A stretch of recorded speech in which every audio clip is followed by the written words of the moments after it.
everything looks pretty good. I would say, looks like there's a few panels and things like that that have kind of come loose, probably from heat and humidity and all that stuff. Completely normal.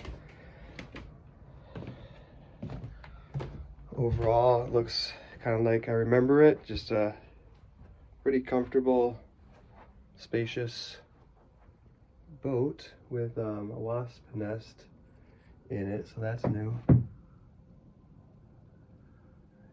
which can easily be taken care of. Let's check out the bathroom here.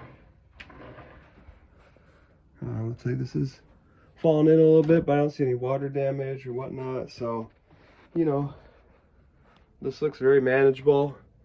I am remembering why, you know, what its appeal was.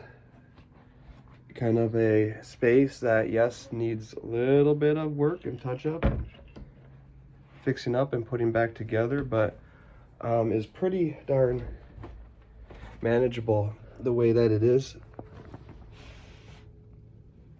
Storage space in there, basically.